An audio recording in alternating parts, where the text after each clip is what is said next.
Okay, so in addition to talking about the Wanderer, we are also talking about another elegy, the Wife's Lament.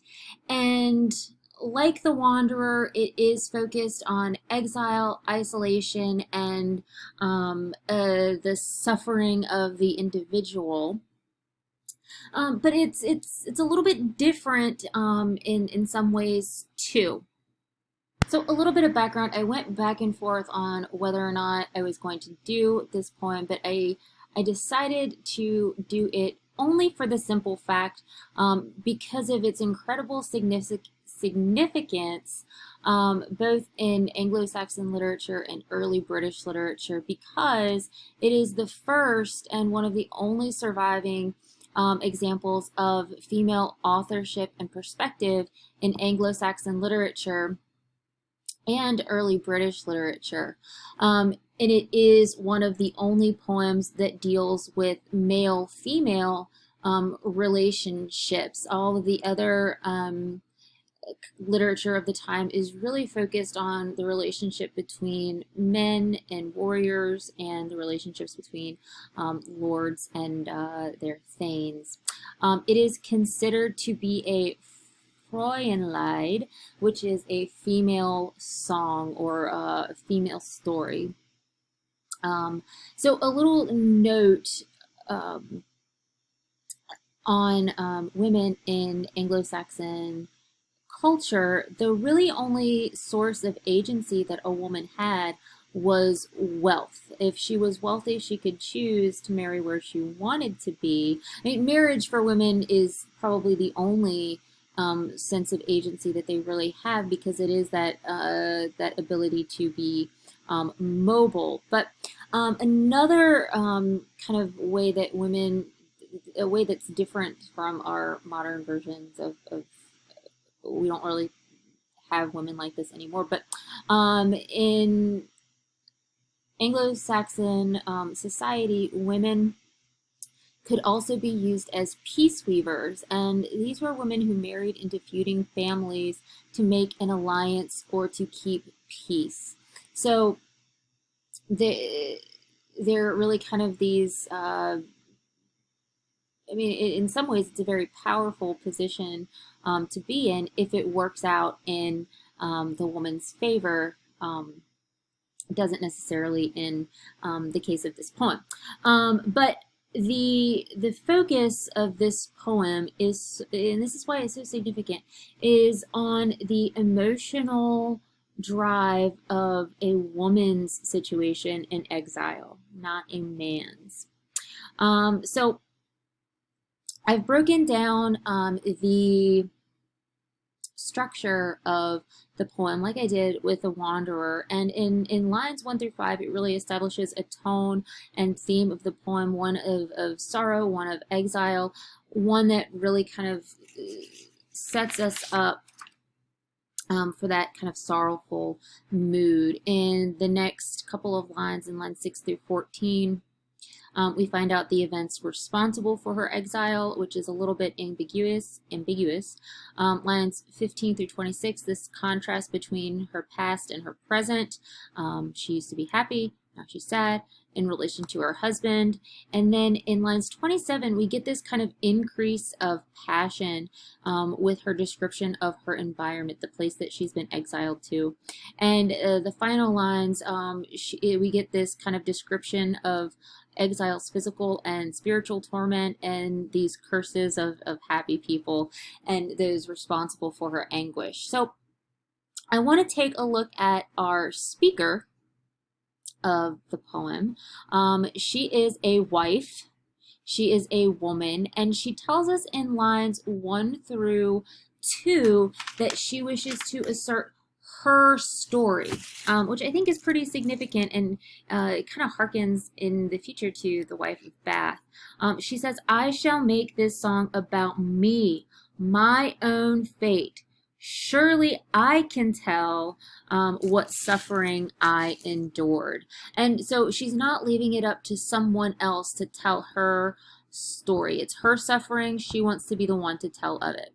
And that is sort of in her own right taking control of her situation in the best way that she can through her own voice. So in some ways, it's a very powerful position that she puts herself in as a poet.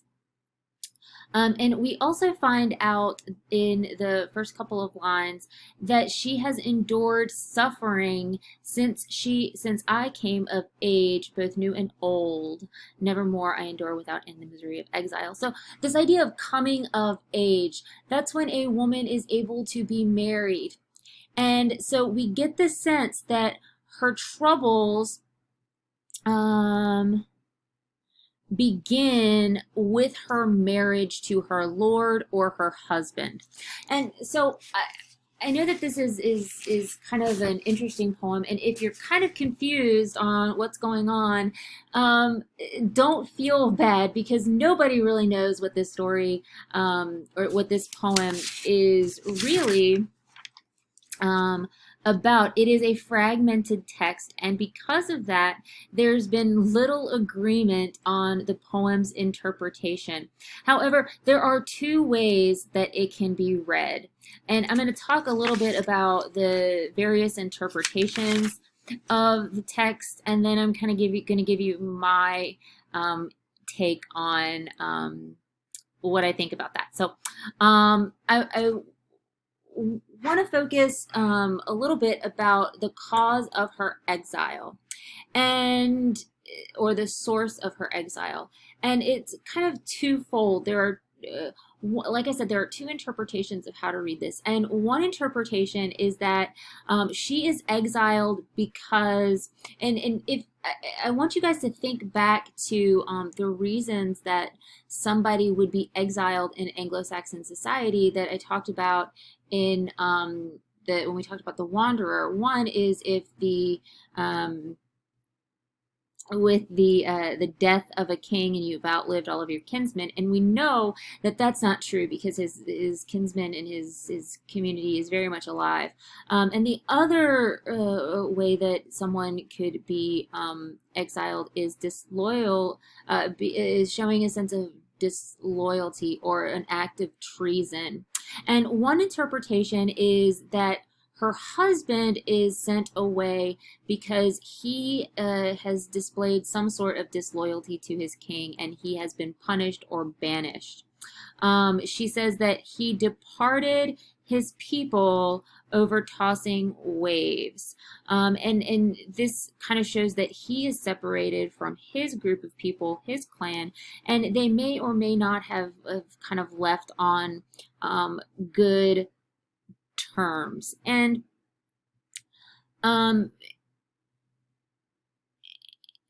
if this, I mean, in some regards, this kind of does hint to kind of trouble afoot, because he would never have left his people, his family, and I don't include his wife in that family because love really has no place in an Anglo-Saxon society, but he never would have left them kind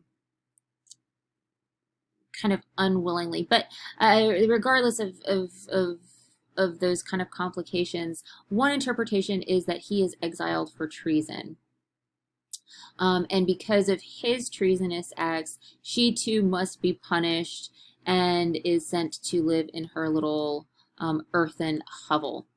Another kind of a reason for her exile, and this is the one that I find the more interesting of the two, and I'll tell you why. The other source is that there is this kind of community conspiracy, and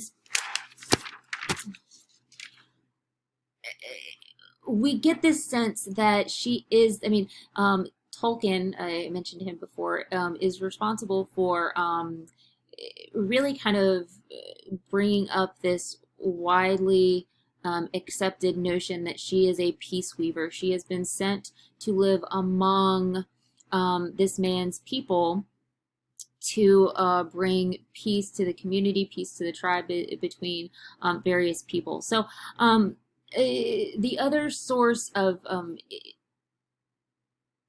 exile is that she has been shunned by her new community. His kin, his people, the tribe that she is married into, seek to separate them, so that she should live in misery. And she says that my husband's kin had hatched a plot conspiring secretly to separate us so that we, widest apart in the world realms, would live in most misery. And regardless or not of whether the husband willingly or doesn't willingly separate himself from her for a prolonged period of time and then come back, and then find that she's been exiled by these people.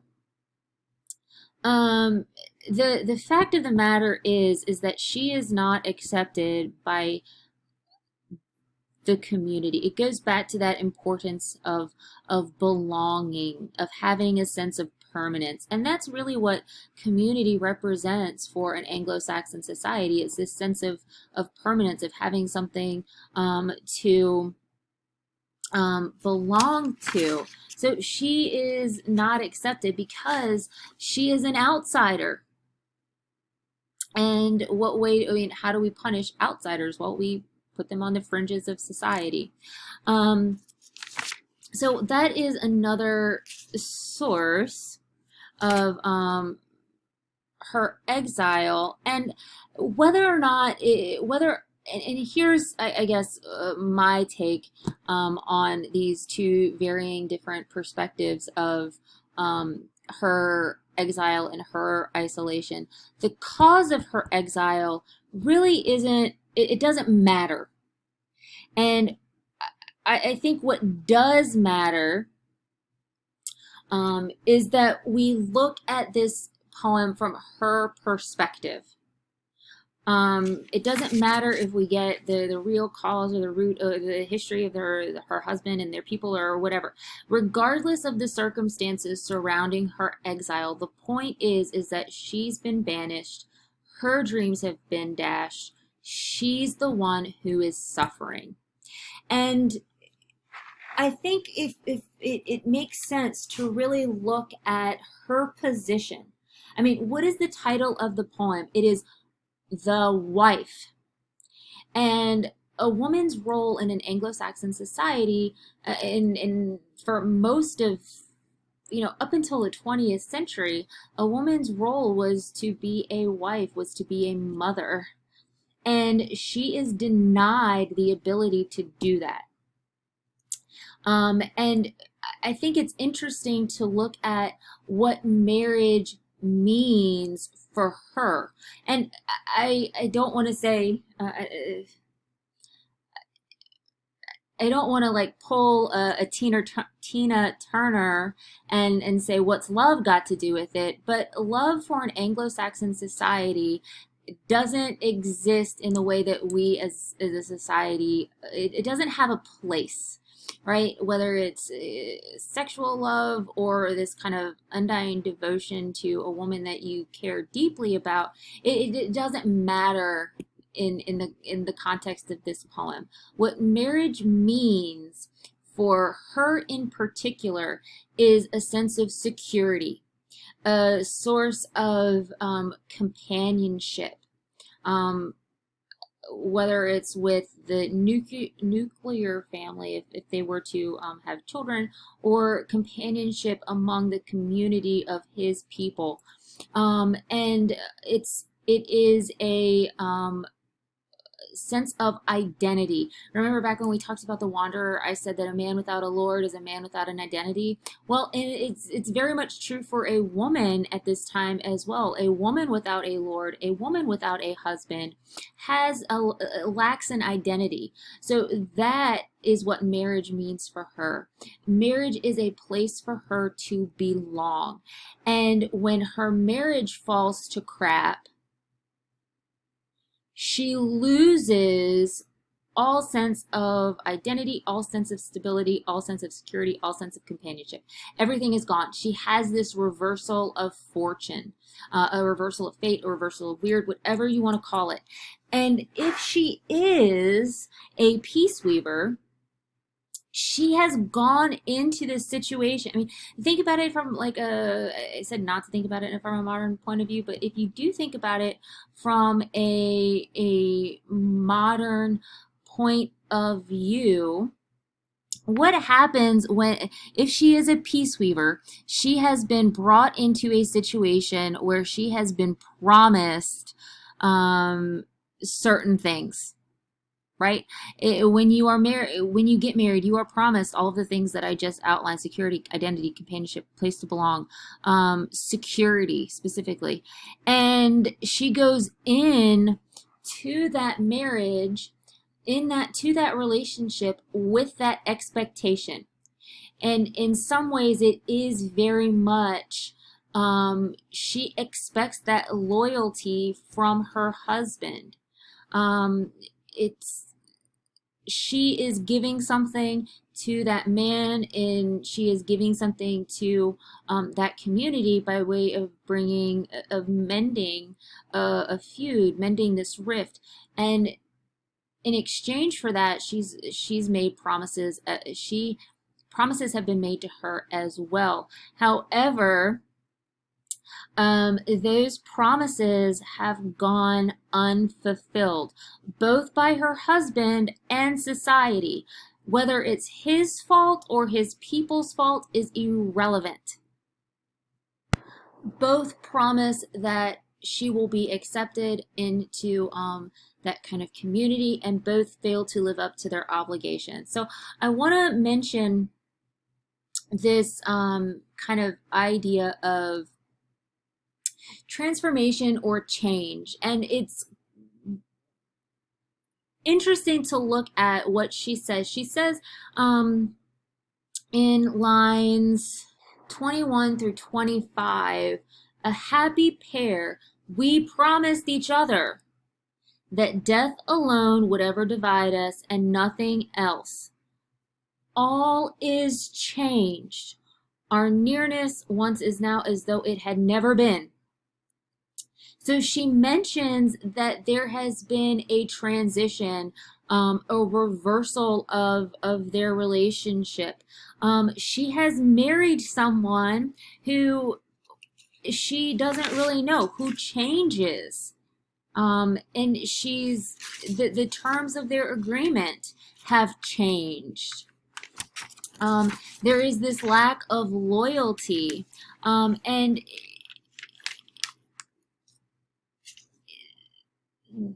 this, I guess there's yeah, that's what I mean. There is this lack of loyalty among the people and among her relationship with this man. I think it's also interesting to note that where the wanderer is focused on this kind of transient nature of life, and the permanence of it, the wife's lament she is more focused on the transient nature of relationships, which I'll come back to that. So after we get kind of this talk of change, of transformation, and the real root of her exile, we get her description of where she has been banished to where she has been banished. And that comes in lines 27 through 33. And it really is kind of this isolated wilderness type of place. There's no one around her. She is friendless. And she's surrounded by this grove. I mean, the things that she describes is very much naturalistic imagery. The grove of trees, old earth hall, high dunes, bitter bulwarks, overgrown briars, and she's forced to kind of sit in her own misery in the days of summer. And I think it's interesting to note that, contrasted to the wanderer who's surrounded by this cold, icy, wintry landscape. Here we have something that is, I mean, his landscape is very kind of barren, and here we have something that is overgrown, that is kind of full of life, that is warm. And I think that that kind of mirrors where winter represents the end of life, summer and the hot kind of represent kind of the prime of her life. She's a young woman, and she is the hot, the youth. But I think that that whole hot days or similar concept can kind of be a mirror of her mindset, because she is angry at all this. And unlike the wanderer, who has the ability, I mean, the title in and of itself suggests that you wander, you can travel, you can look for something different, you can find another Lord, you can find another community, you can change your position. And here, she really has, she doesn't have the ability to do that. She is in she is stuck. And that's both, and that comes down to her position as a woman in society. A man has the agency to move. A woman is stuck. She is in this kind of stasis of her present state of mind, and that quite literally that earthen hole that she's been banished to. So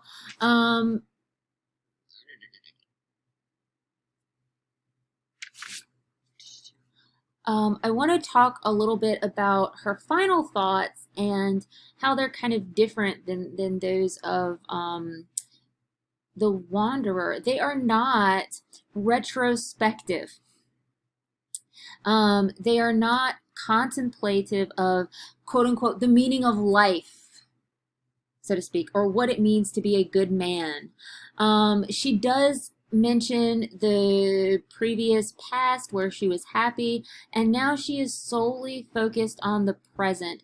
And that is also kind of tied to that Anglo-Saxon perception of time, where the past and the present are mingled. And what's missing here, I think, is that lack of future. Where will she be? And I think that that's interesting to look at, because in some regards you could say, well, she really has no future. She's stuck. Physically, emotionally, in whatever way you want to say, she is stuck. So really the future is, her tomorrows look like her todays, right? So there is that kind of tension and kind of sense of frustration of not being able to move on and move past where she's at. And she also has this focus on companionship, and there is this sense of jealousy.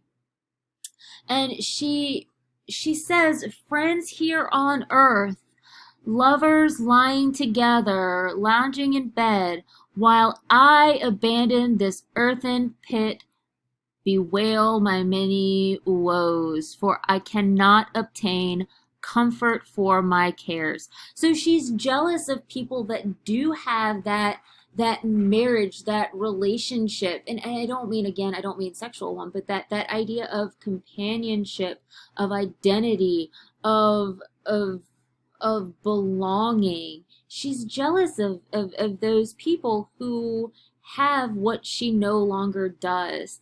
And she says, again, I reiterate that idea of for I cannot obtain comfort for my cares.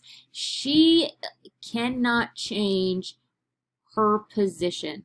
And it's both sad, it's frustrating, it's angering, and all of these kind of culminate to make up the source of her suffering. And so we get to the ending, and this ending is a little bit problematic. In some ways, in a lot of ways, it is the kind of peak of her bitterness, because she is bitter. And there are I'll come back to this kind of two readings of what um, I'm gonna say, but what's part of her final thoughts and her ending is that there's this kind of sense of advisory, what one should do if they are also suffering. She says that should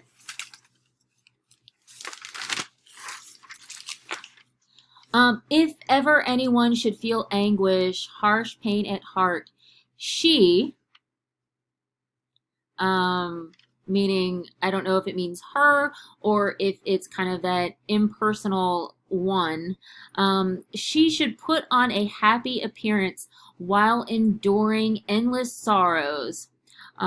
Should she possess all the world's bliss or be banished away from her homeland? So basically, what she's saying is um,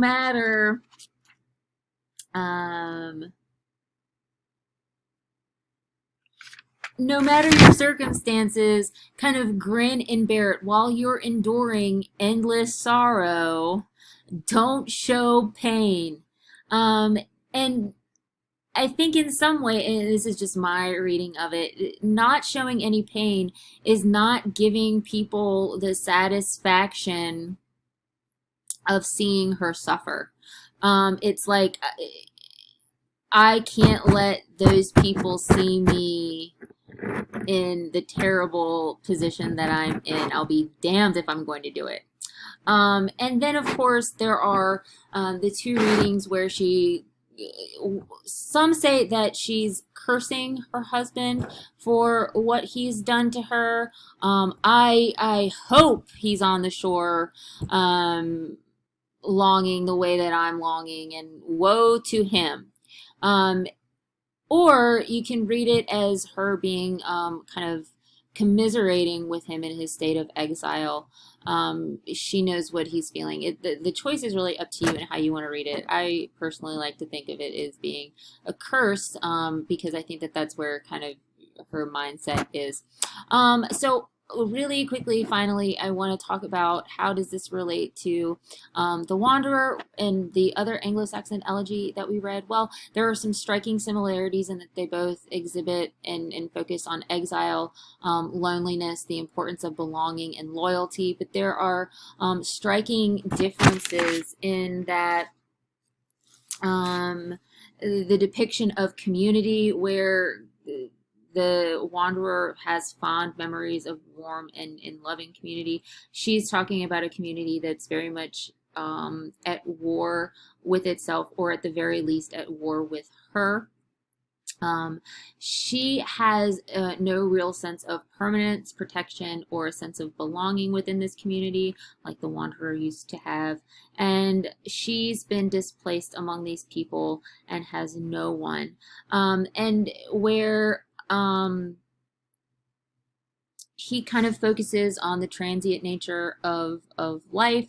The Wife's Lament really focuses on the transient nature of relationships. It focuses on her feelings, her isolation, her unhappiness, and there's really no real mention of fate, or of a higher power. Her thoughts are very much in the present, here and now, on this earth, and not heavenly bound. So we don't really see those Christian tensions that we do in the Wanderer, which kind of leads us to think that this was written prior to that poem. So let me know if you have any questions. I talked a little bit longer than I wanted to, again, of course. So let me know if you have any questions. I'm interested to see how you interpreted this poem, and I'm interested to see what you guys say in the discussion boards.